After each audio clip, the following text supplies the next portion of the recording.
స్వధర్మ ప్రేక్షకులందరికీ పరాభవ నామ సంవత్సర ఉగాది శుభాకాంక్షలు, శుభాశీస్సులు. తదుపరి మిథున రాశి. మృగశిర 3-4 పాదాలు, ఆర్ద్ర 4 పాదాలు, పునర్వసు 3 పాదాలు కలిస్తే మిథున రాశి. మిథున రాశి వారికి ఆదాయం 8, వ్యయం 11, రాజ్యపూజ్యం 1, అవమానం 7. మిథున రాశి వారికి ఈ సంవత్సరము 60% అనుకూల ఫలితాలు, 40% ప్రతికూల ఫలితాలు. కారణం ఏమిటి అంటే ఇక్కడ ప్రతి అడుగు జాగ్రత్తగా వేయండి. సంవత్సర ప్రారంభం కొంత సామాన్యంగా ఉన్నప్పటికీ జూన్ నుండే అద్భుతమైనటువంటి ఫలితాలు మిథున రాశి వారికి కలుగుతాయి. శ్రేయస్సు పెరుగుతుంది, ఆదాయ మార్గాలు పెంచుకుంటారు, మీరు చేస్తున్న ప్రతి ప్రయత్నం కూడా విజయవంతమవుతుంది. అలాగే జూన్ 2 వరకు కొంత మానసిక ఆందోళన ఇబ్బంది పెట్టవచ్చు. గురుబలం వల్ల తదుపరి ఆర్థికంగా అనుకూలంగా ఉంటుంది, చేతిలో డబ్బనేటువంటిది నిలుస్తుంది, కుటుంబంలో ప్రశాంతత నెలకొంటుంది. రాహువు భాగ్యంలో ఉండటం వల్ల విదేశాలకు వెళ్ళేటువంటి వారికి అవకాశాలు కలిసి వస్తాయి. కుటుంబంలో పెద్దవారి యొక్క ఆరోగ్యం పట్ల జాగ్రత్తగా ఉండండి. వాహనాలు నడిపేటప్పుడు అత్యంత జాగ్రత్త అవసరం. డిసెంబర్ 7 నుండి ఆర్థిక పరంగా కొన్ని ఇబ్బందులు ఎదురు అయ్యే అవకాశం ఉంది కాబట్టి ఆర్థిక పరంగా జాగ్రత్తలు తీసుకోండి. కుటుంబ సభ్యులకు మీ మేలు జరుగుతుంది. ఆస్తులు వృద్ధి చేసుకునే క్రమంలో విజయాలు సాధిస్తారు. ఈ సంవత్సరం మిథున రాశి వారికి పెళ్లిళ్ళు కావటం కానీ, సంతాన ప్రాప్తి కానీ మొదలైనటువంటి శుభయోగాలు జరుగుతాయి. విష్ణు సహస్రనామ పారాయణం ప్రతిరోజు చెయ్యటము, మంగళవారం నాడు గరికతో గణపతి పూజ చెయ్యటము, గురువారం నాడు దత్తాత్రేయ దర్శనం చేసుకోవటం వల్ల మిథున రాశి వారికి ఈ సంవత్సరము ఇంకా మంచి ఫలితాలు కలుగుతాయి.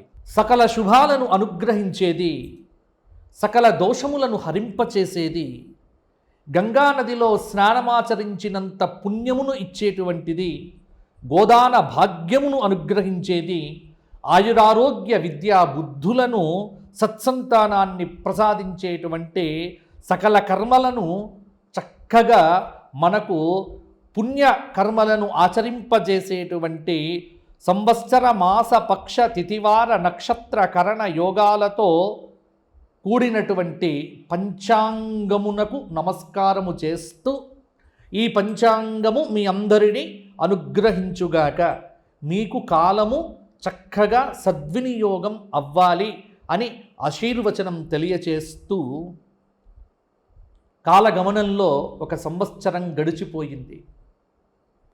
ఇది పరాభవనామ సంవత్సరం అనే పేరుతో మన ముందుకొచ్చింది.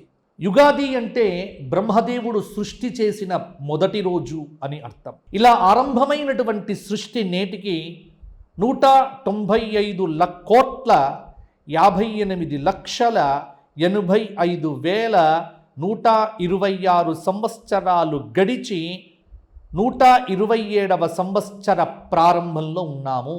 అంటే ఈ పరాభవనామ సంవత్సరము మనకు కలియుగం, అంటే సృష్టి ప్రారంభమైన తరువాత 28 మహాయుగాలు. ఈ 28వ మహాయుగంలో కృతయుగం, త్రేతాయుగం, ద్వాపరయుగం గడిచిపోగా కలియుగం ప్రారంభం కాగా, ఆ కలియుగంలో మొదటి పాదంలో 5127వ సంవత్సరంగా మన ముందుకొచ్చింది పరాభవనామ సంవత్సరం. పరాభవనామ సంవత్సరం మనకు ఆంగ్ల సంవత్సరం ప్రకారం 2026 మార్చి 19 నుంచి 2027 మార్చి వరకు. ప్రభవాది 60 సంవత్సరములలో 40వ సంవత్సరమే పరాభవనామ సంవత్సరం. ఇక్కడ పరాభవ అనేటువంటి పేరు ఏమిటి? పరాభవతి తస్య భావః కర్మవ, పరాభవాన్ని ఇచ్చే సంవత్సరం అని ఒక అర్థంలో తీసుకోవచ్చు. పరాభవం అనేటువంటి పదమునకు ఓటమి, అగౌరవం, అవమానం, ఇలా చాలా నానా అర్థాలు కనిపిస్తూ ఉన్నాయి. పరాభూతః, తిరస్కృతః జనైరితి పరాభవః అని ఈ పరాభవ శబ్దమునకు వ్యుత్పత్తి కూడా చెప్పడం జరిగింది. అంటే అధికార మదం, అనైతికత, అసత్యం మొదలైనటువంటి వాటితో నిత్యం గడిపేటువంటి వారిని, అట్లా బతికేటువంటి వారికి ఓటమిని కలిగించే సంవత్సరం పరాభవనామ సంవత్సరం. కాబట్టి పేరును చూసి భయపడకండి. పేరులో ఏదో జరిగిపోతుంది అని కాదు, కానీ జాగ్రత్తగా ఉండమని అగ్నిపురాణం మనకు చెబుతోంది. ఈ పరాభవనామ సంవత్సరం 12 మాసములతో పాటు అధిక జ్యేష్ఠ మాసమును మన ముందుకు తెచ్చింది. 384 రోజుల పరాభవ నామ సంవత్సరం మీ అందరికీ బాగుండాలి అని కోరుకుంటూ పంచాంగ పఠనం అనేటువంటిది ఇక్కడ నేను ప్రారంభం చేస్తున్నా. పంచాంగంలో ముందు పరాభవనామ సంవత్సర శ్లోకం ఉంటుంది ఒకటి. ఏం జరుగుతుంది ఈ పరాభవనామ సంవత్సరం అంటే, పరాభవాబ్ధే రాజానః ప్రాప్నువంతి పరాభవం భవంతి క్షుద్రధాన్యాని ప్రభూతాని సువృష్టయః. పరాభవాబ్ధే రాజానః ప్రాప్నువంతి పరాభవం. ఈ పరాభవనామ సంవత్సరంలో రాజులకు పరాభవం కలుగుతుంది. అలాగే దేశంలో, రాష్ట్రాల్లో చక్కగా వర్షాలు కురుస్తాయి. పరాభవనామ సంవత్సర అధిష్టాన దైవానికి ఒక పేరు, నర్యాపసహ అనే పేరు కలిగినటువంటి అగ్నిదేవుడు. ఈ అగ్నిదేవుడే సాక్షాత్తు శివస్వరూపంగా మనకు శాస్త్రం చెబుతోంది. 2 చేతుల్లో పరశువు అగ్నిశిఖను ధరించి అభయ వరదహస్తాలు చూపుతూ అశ్వాలు పూంచిన రథంపై వాయు వరుణదేవతల సమేతంగా అగ్నిదేవుడు మనకు దర్శనమిస్తాడు. గండ్రగొడ్డలి చేత పట్టుకొని ఉన్నటువంటి వాడు సాక్షాత్తు ఈశ్వరుడే. కాబట్టి అగ్నిదేవ స్వరూప రుద్రుడు ఈ పరాభవనామ సంవత్సరానికి దేవత. కాబట్టి ఈ సంవత్సరం అందరూ కూడా శివారాధన బాగా చేయండి, శివాలయాల దర్శనం చేసుకోండి, శివాభిషేకములు చేసుకోండి, మీ అందరికీ బాగుంటుంది. ఇక ఈ సంవత్సరం విశేషం ఏంటంటే 9 మంది నవనాయకులు మనకు ఉన్నారు. గురువారం నాడు వచ్చింది కాబట్టి రాజు గురువయ్యాడు. కాబట్టి నవగ్రహాధిపతులు నాయకులుగా వ్యవహరించేటువంటి ఈ నవనాయక ఫలితములలో పరాభవనామ సంవత్సరానికి బృహస్పతి రాజయ్యాడు. దాదాపుగా 9 గ్రహముల ఆధిపత్యముల్లో 7 శుభగ్రహములకు ఆధిపత్యం, 2 పాపగ్రహములకు ఆధిపత్యం రావటం చేత ఈ పరాభవనామ సంవత్సరంలో ప్రజలకు శుభాలు అధికంగా జరుగుతాయి అనేటువంటి ఒక సూచన మనకు కనిపిస్తూ ఉన్నది. గురువు రాజయ్యాడు. పాలకులు ప్రజా ఆమోదమైనటువంటి నిర్ణయాలు తీసుకుంటారు. సుభిక్షంగా పంటలు పండుతాయి. మంత్రి కుజుడయ్యాడు. అగ్ని ప్రమాదాలు జరిగే ఆస్కారం కూడా లేకపోలేదు. సేనాధిపతి చంద్రుడయ్యాడు.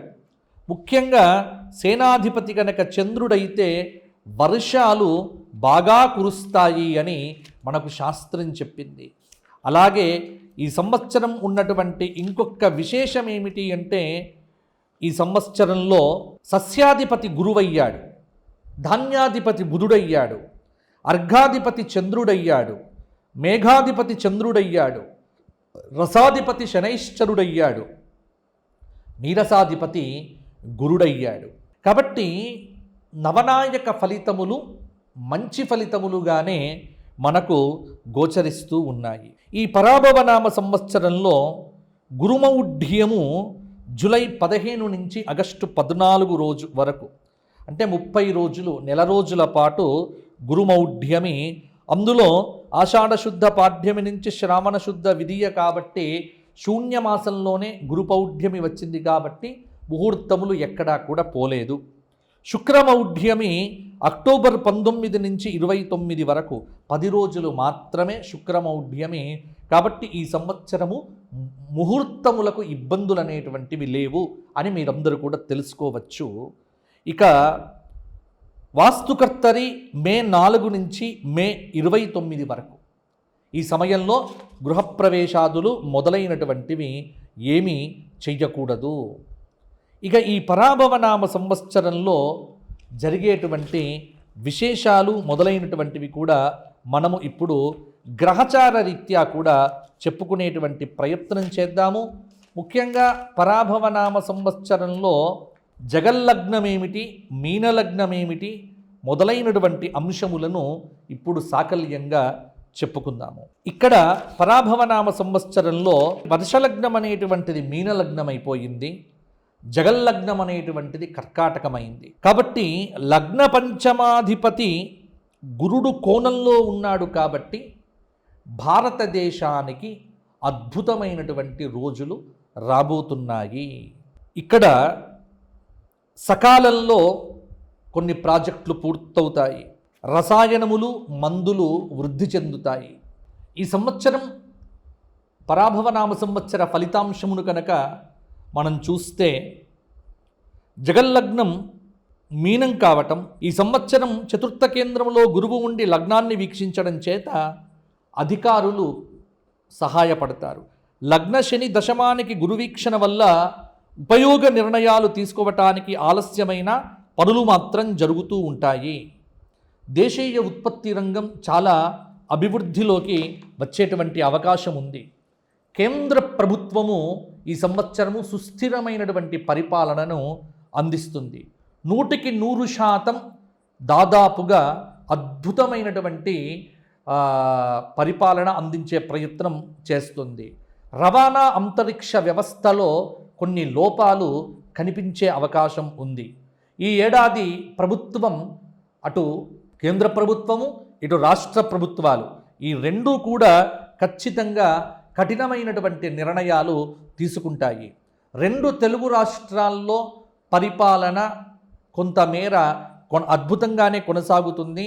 ప్రాజెక్టులు, గృహ నిర్మాణ పనులు డబ్బులు లేక ఆగిపోయే అవకాశం కూడా ఉంది. అలాగే ప్రభుత్వాలు అనేక బాధ్యతలు మోస్తూ సంక్షేమ రంగానికి ఉచితాలకు చాలా డబ్బులు ఖర్చు పెట్టడం వల్ల కొంత ప్రజల్లో బానిసత్వం అనేటువంటి, అంటే ప్రజల్లో కొంత అలసత్వం అనేటువంటిది పెరిగే ఆస్కారం ఉంది. పరిపాలనా విధానంలో కొన్ని మార్పులు చేర్పులు కూడా కనిపిస్తూ ఉన్నాయి. ఇది దాదాపుగా ఈ సంవత్సరం, ఈ పరాభవనామ సంవత్సరము అస్సాంలో, పశ్చిమ బెంగాల్లో, తమిళనాడు, కేరళ, పుదుచ్చేరి చాలా రాష్ట్రాల్లో ఎన్నికలు జరుగుతాయి. దాదాపుగా అక్కడ గతంలో విజయాన్ని పొందినటువంటివే తిరిగి విజయం పొందే అవకాశాలు మనకు కనిపిస్తూ ఉన్నాయి. ముఖ్యంగా ఈ సంవత్సరం ఏమిటి అంటే చాలా వస్తువుల ధరలు పెరుగుతాయి, ఖర్చులు విపరీతంగా ఉంటాయి. మధ్యతరగతి వారు కొంత ఇబ్బంది పడే ఆస్కారం కూడా ఉంది. పొదుపు సూత్రాన్ని మీరు అమలు చెయ్యకపోతే చాలా ఇబ్బందులు ఎదుర్కోవలసి ఉంటుంది.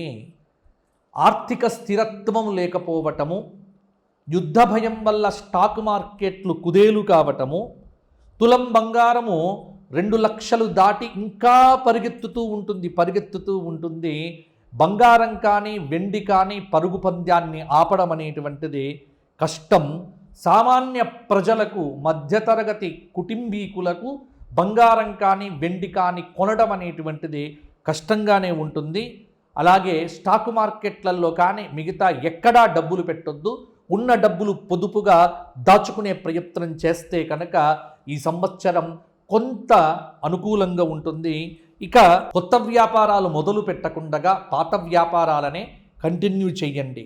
వ్యవసాయం అనేటువంటిది వర్షాలు బ్రహ్మాండంగా కురిసే అవకాశం ఉంది. వడగళ్ల వానలు అప్పుడప్పుడు నష్టాన్ని కూడా తీసుకొని రావచ్చు. గత సంవత్సరం కంటే ఈ సంవత్సరం పంటల విషయంలో కొంత మేలనేటువంటిది ఉంటుంది. విద్యారంగంలో మార్పులు చాలా వరకు బృహస్పతి రాజు కావటం చేత జరిగే ఆస్కారం అనేటువంటిది కనిపిస్తూ ఉన్నది. ఇక ముఖ్యంగా యువత, భారతదేశ యువత సోషల్ మీడియా అలాగే రీల్స్ పిచ్చిలో పడిపోయి సమయాన్ని బాగా వ్యర్థం చేసుకుంటారు. గత ఏడాది కంటే ఈ సంవత్సరము కుజుడి యొక్క ప్రభావం కావచ్చు, కుజ శని యుతుల యొక్క దేశారిష్ట యోగాదులను పరిశీలన చేసి చూస్తే యువత నేర ప్రవృత్తి ఈ సంవత్సరం పెరిగే ఆస్కారం ఉంది. భవిష్యత్తు లక్ష్యాల మీద యువత అదుపు తప్పే అవకాశం కూడా కనిపిస్తూ ఉన్నది. ఏడాదిలో బృహస్పతి 3 రాశులు మారటం ఒక అరిష్టము అని చెప్పవచ్చు. ఉగాది నుంచి జూలై 10 వరకు కాలసర్ప యోగము, పంటలకు కాస్త ఇబ్బంది కలగవచ్చు. ఏడాదంతా మీనరాశిలో శని సంచారము చిన్న చిన్న ఇబ్బందులు ఉంటాయి. నవంబర్ నుంచి డిసెంబర్ వరకు 10 వరకు గ్రహాల స్థితిగతుల కారణంగా ఇటు తెలుగు రాష్ట్రాల ముఖ్యమంత్రులు అటు భారతదేశ ప్రధానమంత్రి జాగ్రత్తగా ఉండవలసినటువంటి సమయము. కాబట్టి ఈ సంవత్సరము దేశారిష్ట యోగాలు కూడా కాలసర్పాది యోగాలు కూడా ఉండటం చేత ఈ సంవత్సరము కొంత ఇబ్బందిగా ఉండేటువంటి ఆస్కారం కూడా ఉంది. అందువల్ల ప్రజలందరూ దైవికమైనటువంటి కార్యాలు చేయటం పట్ల, దైవ సంబంధమైనటువంటి కార్యక్రమాలు, దేవాలయ దర్శనాలు, ధర్మం వైపు ఎంత బాగుంటే అంతవరకు పరాభవనామ సంవత్సరం మీ అందరికీ కూడా కలిసి వస్తుంది. ఎవరైనా వ్యక్తిగత జాతకాలకు సంప్రదించాలంటే కింద కనిపిస్తున్న నెంబర్కు ఫోన్ చేసి అపాయింట్మెంట్ ద్వారా వ్యక్తిగత జాతకాలు తెలుసుకునే ప్రయత్నం చేయండి. రోజుకు 1-2 కంటే ఎక్కువ కాల్స్ మాట్లాడడం జరగదు. మా వివరాలకు ఇంకా కింద కనిపిస్తున్న నెంబర్కు ఫోన్ చేసి తెలుసుకోండి. మీ అందరికీ పరాభవనామ సంవత్సరం విజయ పరంపరలు కలిగించాలి అని కోరుకుంటూ అందరికీ ఆశీస్సులు. లోకాః సమస్తాః సుఖినో భవంతు.